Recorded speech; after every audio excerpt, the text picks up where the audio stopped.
Écoute-moi, tu ne peux pas faire de progrès sans la révélation de Christ. Crois-moi, même si je prophétise des choses dans ta vie, tu ne peux pas les soutenir longtemps. Ta révélation et ta croissance en Christ sont ce qui déterminera ce qui sera éternellement à toi.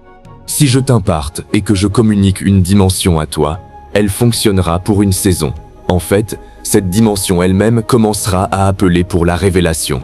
Elle commencera à appeler pour la consécration. Elle commencera à appeler pour le caractère et la vertu, parce que les dimensions que nous portons sont à la merci de notre révélation, de notre consécration et de notre caractère. Il y a certaines dimensions que, à moins que tu ne deviennes humble, tu ne peux pas les manier. Même si elle est impartie, tu la perdras. Il y a certaines dimensions que, à moins que tu n'aies une révélation doctrinale précise, tu ne peux pas les manier, peu importe à quel point c'est brillant. Et il y a certaines dimensions que, si tu ne jeûnes pas et ne pries pas, tu ne peux pas les soutenir. Donc, chaque dimension que nous avons, chaque victoire que nous jouissons dans notre voyage dans la vie, nous faisons toujours une demande sur la révélation de Christ. C'est dans la mesure où tu connais Christ, es transformé par Christ et engages Christ, que cela déterminera qui tu deviendras finalement dans ce royaume. C'est pourquoi il est impératif que tout le monde qui s'appelle chrétien le connaisse. Et pour que tu articules les dimensions robustes et pieuses des révélations de Christ, tu dois comprendre qui il est dans ses offices respectifs. Et pour quelqu'un, il y a 4 offices de base de la personne appelée Jésus. Numéro 1. Son office en tant que Dieu le Fils. Vous savez, beaucoup de religions du monde connaissent Jésus, mais elles pensent qu'il est un prophète. C'est pourquoi, quand Jésus est venu à ses disciples, Matthieu 16, « Qui disent les hommes que je, le Fils de l'homme, je suis ?» Nous avons vu qu'une génération entière ne le connaissait pas.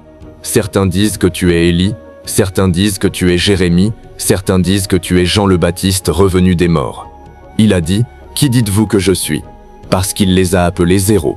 Et malheureusement, cela fait plus de 2000 ans, il y a encore beaucoup de religions aujourd'hui qui sont encore en train de répondre à la réponse que Pierre et que les disciples ont donnée, que Jésus a échoué.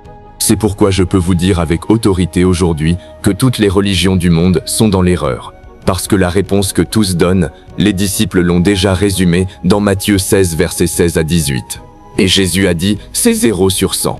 Qui dites-vous que je suis ? Donc tu peux prier et manquer. Tu peux jeûner et manquer si tu ne le connais pas. Parce que toutes ces religions prient, elles jeûnent, elles ont la consécration, mais elles ne connaissent pas Christ.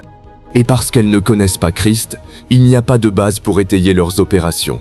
Donc tu dois le connaître dans son office en tant que Dieu. Tu dois le connaître dans son office en tant que Fils de Dieu. Dieu le Fils est différent du Fils de Dieu, et chacune de ses révélations a des implications. Donc, si tu ne le connais pas en tant que Dieu le Fils, il y a des dimensions en lui que tu ne peux pas marcher. Si tu ne le connais pas en tant que Fils de Dieu, il y a des dimensions en lui que tu ne peux pas marcher. Et puis tu dois le connaître en tant que Fils de l'homme, parce que si tu ne le connais pas en tant que Fils de l'homme, il y a certaines choses que tu ne peux pas oser tenter. Parce que le Fils de l'homme est l'homme modèle. Il est la référence qui nous dit que notre possibilité est en Dieu. Et puis tu dois le connaître en tant que le Christ, le Messie promis, loin, et son onction, pour que tu routes certaines choses en Dieu. Le problème avec les chrétiens est que nous avons une compréhension hasardeuse de qui est Jésus. Donc nous ne pouvons pas défendre la révélation de Christ. Et parce que nous ne pouvons pas la défendre, les possibilités que chacune de ces révélations rend disponibles, nous ne pouvons pas y accéder. Donc, très rapidement, tu dois pouvoir justifier, à la fois des Écritures et du témoignage du Saint-Esprit, que Jésus est Dieu le Fils, Fils de Dieu, Fils de l'homme et Christ, pour entrer dans la pleine expression de l'homme que Dieu a créé. Prenons-les un après l'autre. Je vous donne juste une base doctrinale pour les choses que nous faisons. Qui est Jésus en tant que Dieu le Fils ? Bien sûr, ceux d'entre vous qui ont fait un peu de théologie, vous savez qu'en tant que Dieu le Fils, c'est la deuxième personne de la divinité, coégale avec le Père, coéternel avec le Père à tous égards. Et vous devez comprendre que, dans le sujet de la théologie, dans le sujet de l'étude de Dieu, vous devez connaître Dieu et interagir avec Dieu à partir de 2 perspectives, de son essence et de sa participation à la création. Parce que l'opération de Dieu dans l'essence est différente de l'opération de Dieu dans l'existence. Si vous étudiez votre Bible, il y a 2 mots majeurs utilisés chaque fois que Dieu est mentionné. L'un l'appelle un Dieu comme absolu un, l'autre l'appelle un Dieu comme relatif un. Donc, quand vous voyez Dieu appelé un dans son sens absolu comme un, La Bible se réfère à sa réalité éternelle avant que la création ait jamais commencé. Il est un être, mais quand la création est venue, il s'est exprimé en 3 formes. Cela ne l'arrête pas d'être un. Mais pour lui de participer à la création et d'accomplir son économie, il a besoin de fonctionner dans 3 ordres. Juste la façon dont vous trouvez l'eau n'est pas une bonne illustration, mais vous pouvez inférer quelque chose de la réalité de l'eau, parce que la Bible a dit que sa puissance éternelle et sa divinité est manifestée dans la création selon Romains 1 verset 20. Donc vous trouvez l'eau, par exemple. Ceux d'entre vous qui connaissent un peu de chimie, essentiellement parlant, l'eau est le mélange d'hydrogène et d'oxygène dans le ratio de 2 est 1, donc l'eau est H2O. Mais quand vous commencez à traiter de l'eau dans la manifestation, vous pouvez soit trouver un gaz, soit trouver un liquide, soit trouver un solide. La glace n'est pas liquide et le liquide n'est pas gaz. Ils ont des propriétés physiques différentes. Mais à la fois glace, liquide et gaz sont tous de l'eau, sont tous H2O. Donc Dieu est un, mais dans la manifestation, il est Père, Fils et Esprit. Donc Jésus est la 2e personne dans la divinité. Le Dieu un dans la manifestation fonctionnant en 3 formes. Jésus est le 2e dans cette communauté appelée la divinité. Et la Bible révèle qu'une telle possibilité existe en appelant Dieu la divinité. Donc, dans la manifestation, Dieu se manifeste comme divinité. Donc Jésus est la 2e personne de la divinité. Donc, quand vous lisez votre Bible, beaucoup de fois vous allez le voir introduit comme Dieu. Par exemple, Jean 1 verset 1, il a dit au commencement, Dieu créa les cieux et la terre. Et il a dit non. Jean 1 verset 1, au commencement était la parole était avec Dieu, et la parole était Dieu. La parole était avec Dieu, et la parole était Dieu. Donc, quand nous nous référons à lui comme la 2e personne de la divinité, nous parlons de lui comme la parole vivante de Dieu, la parole vivante. Il n'avait pas encore pris aucune forme, il était juste parole à ce moment-là. C'est Dieu, c'est qui Jésus est vraiment. Il est Dieu à tous égards. Et si j'avais du temps pour vous montrer l'essence de Dieu, j'aurais montré que tout ce qui définit l'essence divine, Jésus l'a possédé en tant que parole. Omnipotent, omniscient, omniprésent, immuable. Il les possédait tous, éternels. Il les possédait tous parce qu'il est Dieu. Si vous ne connaissez pas cette révélation, puis-je vous dire l'implication? Vous ne pouvez pas l'adorer. C'est pourquoi la plupart d'entre vous venez à l'église, vous êtes excités par une chanson, mais vous n'êtes pas excités par Jésus. Il est possible qu'il chante une chanson qui vous fait pleurer et vous pleurez. Cela ne signifie pas que vous étiez, parce que l'adoration n'est pas une chanson. L'adoration est routée à travers le chant. Mais l'adoration en elle-même est une adoration qui coule de votre esprit, qui résulte en ce que vous soumettiez votre volonté pour sa volonté. Donc tu ne peux pas trouver quelqu'un qui ne peut pas s'appeler adorateur, qui n'a pas une adoration qui coule toujours pour Dieu et qui ne peut pas soumettre sa propre volonté pour la volonté de Dieu. La plupart des personnes qui s'appellent adorateurs sont des embauches. Ils prennent de l'argent de l'entreprise, ils s'arrêtent. Ils n'ont pas d'adoration parce qu'ils n'ont même pas une révélation de sa gloire. Comment peux-tu l'adorer si tu ne connais pas sa gloire? Comment peux-tu l'adorer si tu ne connais pas sa divinité?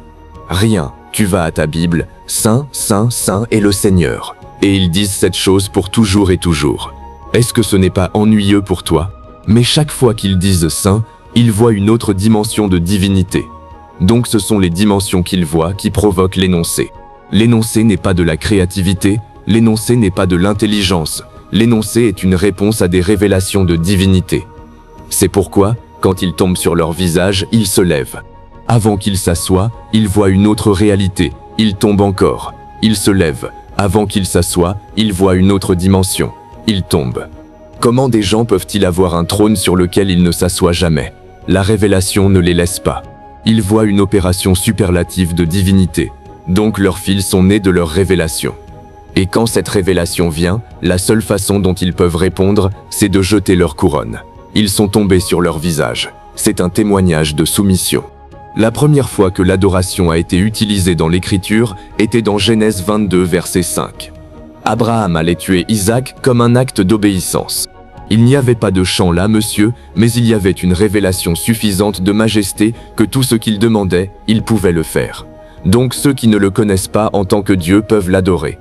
C'est pourquoi toutes les religions du monde ne l'adorent pas. Elles pensent qu'il est un prophète. La plupart d'entre nous ne le connaissons pas en tant que Dieu. C'est pourquoi nous ne le craignons pas. Certains d'entre vous avaient un meilleur respect pour vos patrons au travail que vous avez pour Jésus. Vous savez que vous ne pouvez pas aller au travail sans préparation. Vous savez qu'ils ne peuvent pas vous donner une assignation et que vous ne la faites pas. Certains d'entre vous pouvaient rester sur votre ordinateur jusqu'à 4 heures du matin, parce que vous savez ce travail que vous faites. Votre patron le verra, il le regardera le matin. Et même toi, tu sais que le sommeil tu as lié le sommeil. Le sommeil ne peut pas venir.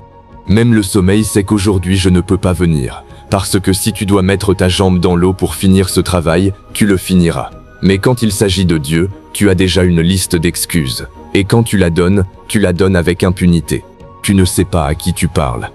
Donc tu peux appeler son nom Jésus. Jésus, tu ne le connais pas. Ceux qui le connaissent, ils tremblent quand il parle. Ils tremblent. C'est pourquoi, dans cette conférence, l'une des choses qu'il fera pour toi, c'est qu'il te donnera sa révélation en tant que Dieu. Quand tu verras sa majesté, tu ne pourras pas te tenir. Personne ne l'a vu et s'est tenu.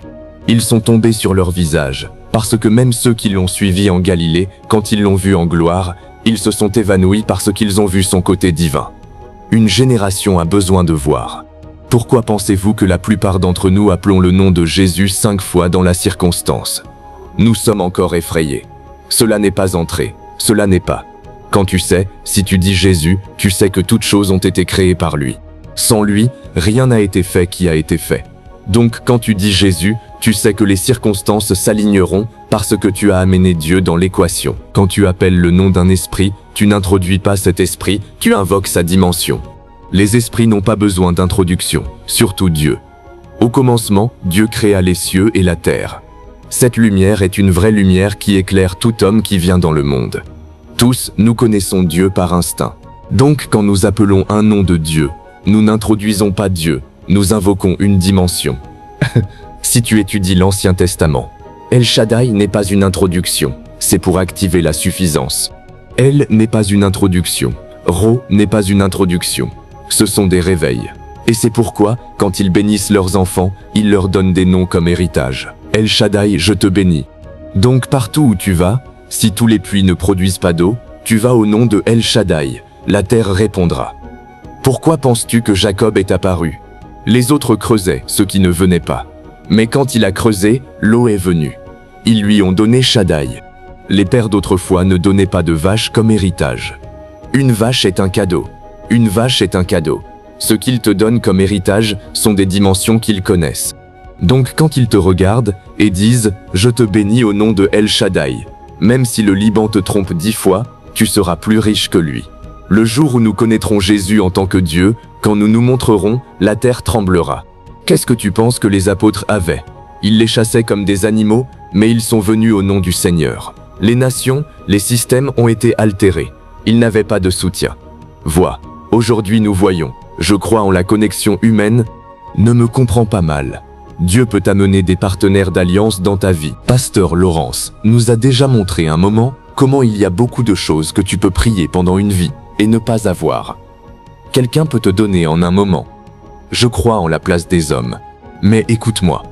La plupart d'entre nous avons fait des hommes des idoles parce que nous ne connaissons pas Dieu. Si un gouverneur te dit « Je te verrai demain », tu ne pourras pas dormir de joie. Mais si Dieu te dit « C'est où », tu seras encore en train de chercher de l'aide.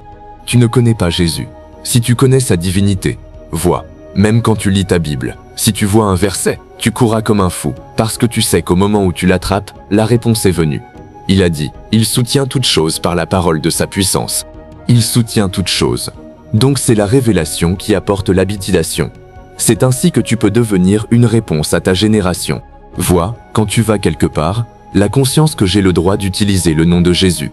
Si tu sais qu'il est Dieu, c'est déjà une assurance suffisante. Le bateau était sur le point de chavirer. La perte. Qui je suis, et celui que je sers était avec moi, et a dit, il n'y aura aucune perte de vie. Aucune preuve. Mais je connais celui qui a parlé. Je le connais, je le connais, je le connais. Une génération qui connaît Jésus, en tant que Dieu doit se lever. Quand cette génération se lève, l'adoration pure se réveillera encore. La crainte de Dieu se lèvera encore. Et à travers une puissance apostolique rugueuse, sera née encore. Comment penses-tu qu'un chrétien prie pour le malade? Ce chrétien est surpris si la personne est guérie. Et il y a des personnes maintenant qui argumentent que la guérison n'est pas réelle.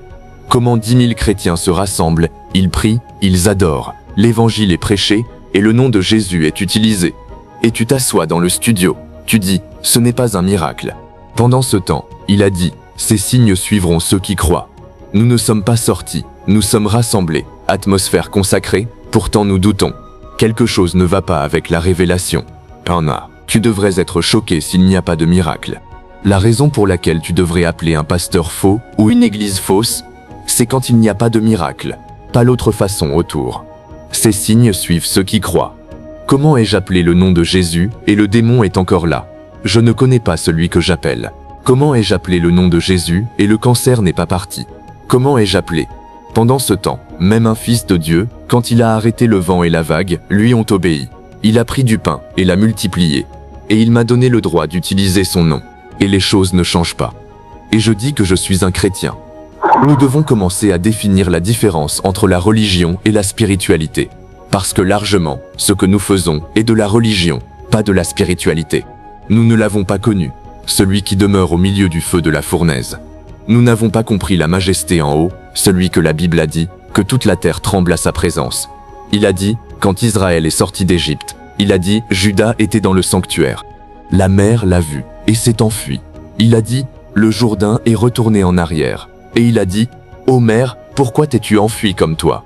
Ô Jourdain, pourquoi sautes-tu comme un agneau? Et la terre a répondu. Il a dit, que la terre tremble à la présence de l'Éternel.